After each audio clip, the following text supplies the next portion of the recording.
ಪ್ರಿಯ ವೀಕ್ಷಕರೇ, ತಮ್ಮೆಲ್ಲರಿಗೂ brothers food ಚಾನೆಲ್ಗೆ ಸ್ವಾಗತ. ನಾವಿವತ್ತಿನ ದಿನದಲ್ಲಿ ಬಾಣತಿಯರ ಹೆಚ್ಚ ಮಾಡಕ್ಕೆ ಹೋಗ್ತಾ ಇದ್ದೀವಿ. ಅದಕ್ಕೆ ಬೇಕಾಗಿದ್ದಂಥ ಸಾಮಗ್ರಿಗಳು ಕೊಬ್ಬರಿ 100 ಗ್ರಾಮು, 100 ಗ್ರಾಮು ಖಜೂರ, 100 ಗ್ರಾಮು ಗೋಡಂಬಿ, 100 ಗ್ರಾಮು ಬಾದಾಮ, 1 ಸ್ಪೂನು ಸೋಂಪು, 1 ಸ್ಪೂನು ಗಸಗಸಿ, 100 ಗ್ರಾಮು ಅಂಟು. ಎಲ್ಲಾನು 100 ಗ್ರಾಮ್ ಇದೆ ಪ್ರೇರೆ.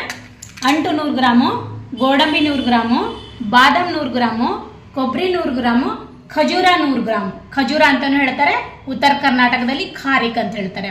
ಅದು ಬೀಜನ ಒಡೆದ್ಬಿಟ್ಟು ಸ್ವಲ್ಪ ಕಲ್ಲಿಂದ ಚೆಚ್ಚಿಬಿಟ್ಟು ಅದ್ರ ಬೀಜ ಸಪ್ರೇಟ್ ತೆಗೆದಿದ್ದೀವಿ. ಇದು ಹೋಳಾಗಿ ಮಾಡ್ಕೊಂಡಿದ್ದೀವಿ ಪ್ರೇರೆ.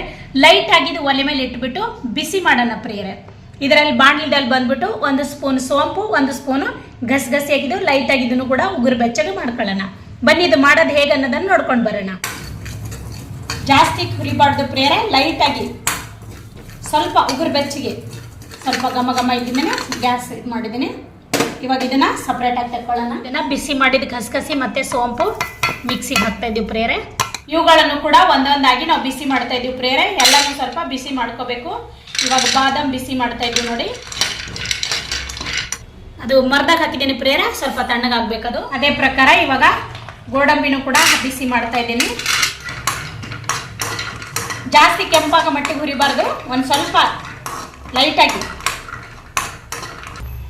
ಇದನ್ನು ಕೂಡ ತೆಗಿತಾ ಇದ್ದೀವಿ. ಖಜೂರ ಪ್ರೇರೆ, ಇದನ್ನು ಕೂಡ ಹಾಗೇನೆ ಸ್ವಲ್ಪ ಲೈಟಾಗಿ ಹುರ್ಕೋಬೇಕು. ಇದನ್ನು ಕೂಡ ಜಾಸ್ತಿ ಬಿಸಿ ಮಾಡೋಂಗಿಲ್ಲ, ಕೆಂಪಾಗ ಮಟ್ಟಿಗೆ ಹುರ್ಕೋಬೇಕಂತೇನಿಲ್ಲ, ಸ್ವಲ್ಪ ಬಿಸಿ ಆದರೆ ಸಾಕು. ಇದನ್ನು ಕೂಡ ಹಾಗೆ ಬಿಸಿ ಮಾಡಿದ್ದೇವೆ ನೋಡಿ ಪ್ರೇರೆ. ಮತ್ತು ಅದೇ ರೀತಿ ಕೊಬ್ಬರಿನೂ ಕೂಡ ಬಿಸಿ ಮಾಡ್ಕೋತಾ ಇದ್ದೀವಿ. ಕೊಬ್ಬರಿನೂ ಬಿಸಿ ಮಾಡಿದ್ದೀವಿ. ಅದನ್ನು ಕೂಡ ಸ್ವಲ್ಪ ತಣ್ಣಗಾಗಬೇಕು. ಎಲ್ಲನೂ ತಣ್ಣಗಾಗೋವರೆಗೂ ಕಾಯಬೇಕು ಪ್ರೇರೆ. ಎಲ್ಲನೂ ಒಂದೇ ಕಡೆ ಬೆರೆಸಿದ್ದೀವಿ ಪ್ರೇರೆ. ಇದು ಸಪ್ರೇಟ್ ಮಾಡ್ಕೊಳ್ಳೋಣ. ಯಾಕಂದ್ರೆ ರುಬ್ಬುವಾಗ ಸಪ್ರೇಟಾಗಿ ರುಬ್ಬಬೇಕು. ಯಾಕಂದರೆ ಕೆಲವೊಂದು ಬೇಗ ಸಣ್ಣಕ್ಕಾಗ್ತವೆ, ಕೆಲವೊಂದು ಆಗೋದಿಲ್ಲ. ಅದಕ್ಕೆ ಎಲ್ಲನೂ ಸಪ್ರೇಟಾಗಿ ಮಾಡ್ಕೊಂಡಿದ್ದೀವಿ ಪ್ರೇರೆ ನೋಡಿ. ಬಾದಾಮ್ ಸಪ್ರೇಟು, ಗೋಡಂಬಿ ಸಪ್ರೇಟು, ಖಜೂರ ಸಪ್ರೇಟು ಮತ್ತು ಕೊಬ್ಬರಿ ಸಪ್ರೇಟ್. ಸ್ವಲ್ಪ ತಣ್ಣಗಾಗಬೇಕು ಪ್ರೇರೆ. ಇದು ಬಿಸಿ ಇದೆ, ಮಿಕ್ಸಿಗೆ ಹಾಕಿದ್ರೆ ಕಷ್ಟ ಆಗುತ್ತೆ. ಅದಕ್ಕೆ ಸ್ವಲ್ಪ ತಣ್ಣಗಾಗ್ಬಿಟ್ಟಿದ್ವಿ ನೋಡಿ ಪ್ರೇರೆ. ಗಸಗಸಿ ಮತ್ತು ಸೋಂಪು ಒಳಗಡೆ 2 ಏಲಕ್ಕಿನ ಬಿಚ್ಚಿಬಿಟ್ಟು ಹಾಕ್ತಾ ಇದ್ದೀನಿ. 2 ಏಲಕ್ಕಿ ಬಿಚ್ಚಾಕಿದ್ದೀನಿ. ಇವಾಗ ಇದನ್ನು ಮುಚ್ಚಿಬಿಟ್ಟು ಇದು ರುಬ್ಬಿದೆ ನೋಡಿ ಪ್ರೇರೆ, ಒಂದು ಕಡೆ ಸೈಡಿಗೆ ಹಾಕೋತಾ ಇದ್ದೀವಿ ಅದು. ಮತ್ತು ಇವಾಗ ಅದೇ ಪ್ರಕಾರ ಕೊಬ್ಬರಿ ರುಬ್ತಾ ಇದ್ದೀವಿ ನೋಡಿ. ತುಂಬ ಸಣ್ಣ ಇರಬಾರ್ದು, ಸ್ವಲ್ಪ ತರಿನೇ ಇರಬೇಕು ಪ್ರೇರೆ. ಅದರಿಂದ ತುಂಬ ತರಿ ಇದೆ. ಇನ್ನೊಂದು ಚೂರು ಮಾಡ್ಕೊಳ್ಳೋಣ ನೋಡಿ. ಈ ಮಟ್ಟಿಗಾಗಿದೆ.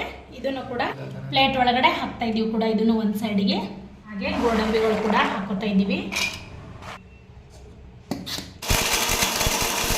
ಇದನ್ನು ಕೂಡ ತುಂಬ ಸಣ್ಣ ಇರಬಾರ್ದು ಪ್ರೇರೆ. ಇದನ್ನು ಕೂಡ ತರಿನೇ ಇರಬೇಕು ನೋಡಿ. ಗೋಡಂಬಿ ಕೂಡ ಹಾಕೋತಾ ಇದ್ದೀವಿ.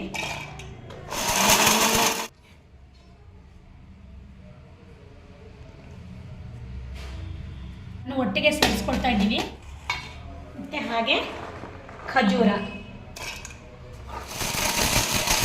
ಇವಾಗ ಇದನ್ನು ಕೂಡ ಎಲ್ಲ ತರಿಯಾಗಿದೆ. ಎಲ್ಲಲ್ಲೂ ಟೋಟಲಾಗಿ ಒಟ್ಟಿಗೆ ಮಿಕ್ಸ್ ಮಾಡ್ಕೊತಾ ಇದ್ದೀವಿ ನೋಡಿ ಪ್ರಿಯರೇ. ಸಕ್ಕರೆ ಕೂಡ ಒಂದು 100 ಗ್ರಾಮ್ ಇದೆ ಪ್ರಿಯರೇ. ಅದು ಎಷ್ಟಿರ್ತದೆ ಅಷ್ಟೇ. ಇದನ್ನು ಕೂಡ ಲೈಟಾಗಿ ರುಬ್ಕೊಳ್ಳೋಣ. ಎಲ್ಲನೂ ಜೊತೆಗೆ ಹಾಕಿ ಸೇರಿಸೋಣ. ಇದು ಸೇರಿಸಿದ ಮೇಲೆ ಅಂಟು ಇರ್ತದಲ್ಲ, ಅಂಟು ತುಪ್ಪದೊಳಗಡೆ ಕಲಸಿಬಿಟ್ಟು ಹುರಿದ್ಬಿಟ್ಟು ಇದರೊಳಗಡೆ ಹಾಕಿದ್ರೆ ಬಾಣತಿಯರೆ ಅಚ್ಚ ರೆಡಿ. 1 ಸ್ಪೂನು ಎಣ್ಣೆ ಹಾಕ್ತಾ ಇದ್ದೀನಿ ಪ್ರೇರೆ ನೋಡಿ. ಪ್ರೇರೆ 1 ಸ್ಪೂನ್ ಎಣ್ಣೆ ಹಾಕಿದ್ದೀನಿ. ಮತ್ತು ಇದ್ರಾಗ ಸ್ವಲ್ಪ ತುಪ್ಪ ಹಾಕ್ತಾ ಇದ್ದೀನಿ. 2 ಮಿಕ್ಸ್ ಮಾಡಿ ಕರಿತಾ ಇದ್ದೀವಿ ನಾವು ನೋಡಿ ಪ್ರೇರೆ. ಎಣ್ಣೆ ಬಿಸಿ ಆಯ್ತಂದರೆ ಅಂಟು ಹಾಕಿದ್ರೆ ಈ ಥರ ಪುರಿ ಥರ ಊದ್ಕೊಳ್ಳುತ್ತೆ. ಸಂಡಿಗೆ ಹೆಂಗೆ ಊದ್ಕೊಳ್ತದ ಹಾಗೆ.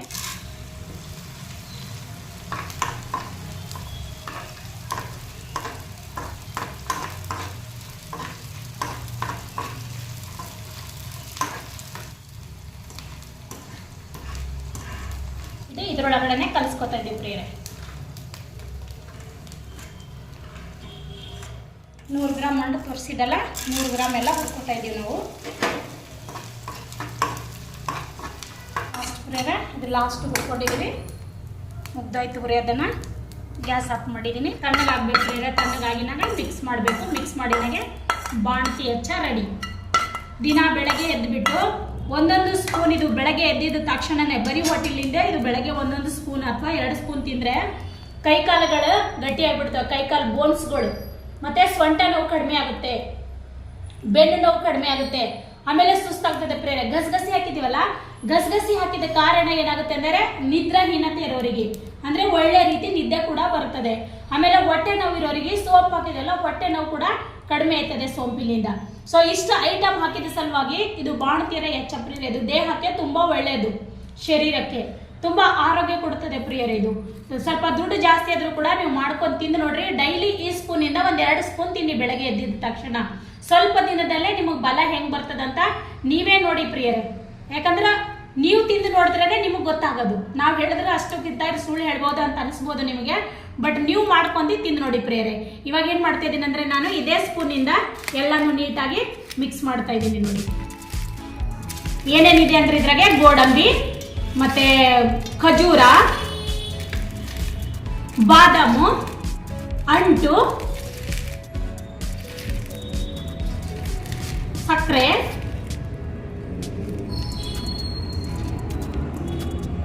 ಇಷ್ಟು 4-5 ಐಟಮ್ಸ್, 5-6-7 ಐಟಮ್ಸ್ ಇದಾವೆ ಪ್ರೇರೆ. ಇದನ್ನು ಹಾಕಿಬಿಟ್ಟು ಡೈಲಿ ಒಂದೊಂದು ಸ್ಪೂನು ತಿಂದರೆ ಹೆಲ್ತ್ ಒಳ್ಳೇದಿರ್ತದೆ ಪ್ರೇರೆ. ತುಂಬ ಹೆಲ್ತು, ಒಳ್ಳೆ ಆರೋಗ್ಯ ಬರ್ತದೆ. ಕೈಕಾಲುಗಳಿಗೆ ಬಲ ಬರ್ತದೆ, ಸೊಂಟಕ್ಕೆ ಬಲ ಬರ್ತದೆ, ನೋವುಗಳೆಲ್ಲ ಕಡಿಮೆ ಇರ್ತದೆ. ಕೈಕಾಲು ಎಳೆದು ಆಮೇಲೆ ನಿದ್ರೆ ಬರಲ್ಲ ಅನ್ನೋರು ಇದನ್ನು ತಿಂದರೆ ತುಂಬ ಒಳ್ಳೇದಾಗಿರ್ತದೆ ಪ್ರೇರೆ. ನೀವು ಒಂದ್ಸಲ ಮಾಡಿ ತಿಂದು ನೋಡಿ. ಇದು ಬಾಣತೆರಿ ಕೊಡ್ತಾರೆ ಆ್ಯಕ್ಚುಲಿ, ಬಟ್ ಯಾರು ಬೇಕಾದರೂ ತಿನ್ಬೋದು. ಎಲ್ಲರಿಗೂ ಸೊಂಟ ನೋಯ್ತದಲ್ವಾ, ಎಲ್ಲರಿಗೂ ಕೈಕಾಲು ನೋಯ್ತದಲ್ವಾ, ಅದಕ್ಕೆ ಎಲ್ಲರೂ ತಿಂದರೂ ಎಲ್ರಿಗೂ ಒಳ್ಳೇದಾಗುತ್ತೆ. ಸೊ ವಿಡಿಯೋ ನೋಡ್ತಕ್ಕಂಥ ತಮ್ಮೆಲ್ಲರಿಗೂ ಆತ್ಮೀಯ ಧನ್ಯವಾದಗಳು. ಈ ವಿಡಿಯೋ ನೋಡಿದ್ದಕ್ಕಾಗಿ ನಿಮ್ಮನ್ನು ದೇವರ ಆಶೀರ್ವದಿಸಲಿ. ನಮ್ಮ ಚಾನಲ್ ಸಬ್ಸ್ಕ್ರೈಬ್ ಮಾಡ್ಕೊಳ್ರಿ. ಹಾಗೆ ಬೆಲ್ ಐಕನ್ ಕ್ಲಿಕ್ ಮಾಡಿ ನಿಮ್ಮ ಫ್ರೆಂಡ್ಸ್ಗಳಿಗೆ ಶೇರ್ ಮಾಡಿ ಪ್ರೇರೆ. ಒಂದು ಲೈಕ್ ಕೊಡಿ. ದೇವ್ರು ನಿಮ್ಮನ್ನು ಆಶೀರ್ವಾದ ಮಾಡ್ತಾರೆ. ನೋಡಿ ಹೀಗಾಗಿದೆ. ಇವಾಗ ಇದು ತಿಂದು ನೋಡೋಣ ಪ್ರೇರೆ. ನಾವು